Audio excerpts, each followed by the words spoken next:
Карактеристики на народните ора од Битолско според Илија Алушевски. Македонските народни ора се создавани низ вековите наназад.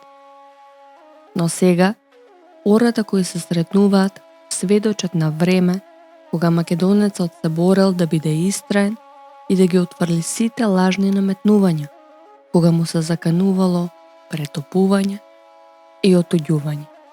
Иако игрите и песните се од големо историско и фолклорно значење, сепак интересот кон нив започнал подоцна, тоест првите пишани податоци датираат од 17 век.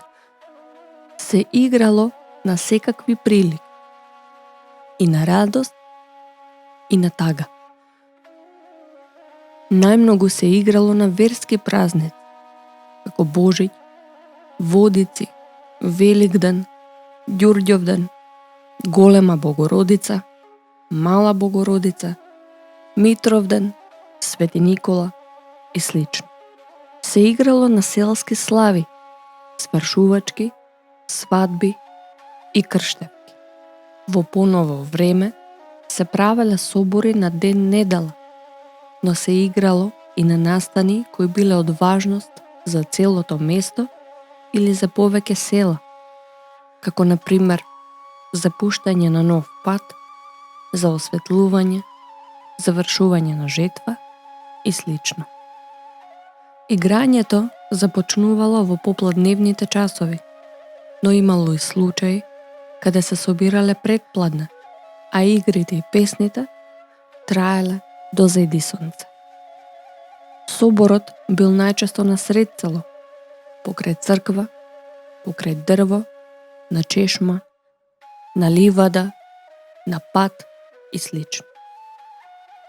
Со урбанизирање на пределите, местото за играње се променило во некоја сала, училиште или дом. Играле сите жители, на секаква возраст, но посебна чест им се правела на најталентираните играр, на кои им било секогаш отстапувано ороводното место, па дури и музичарите имале поинаков однос со нив. Се играло во посебни танци, машки и женски. Со текот на времето почнале да се мешаат, но многу се внимавало кој до кого ќе застане. Најчесто на оро се стоело до роднини. И зиме и лете се држале со ракавици, кои во минатото се изработувале само од волна. Подоцна, за да се поврзат маж и жена на оро, се користеле шамивчиња или ќосте. Инструменталната придружба била најчесто од гајда, но се сретнувале и кавал и шупелка.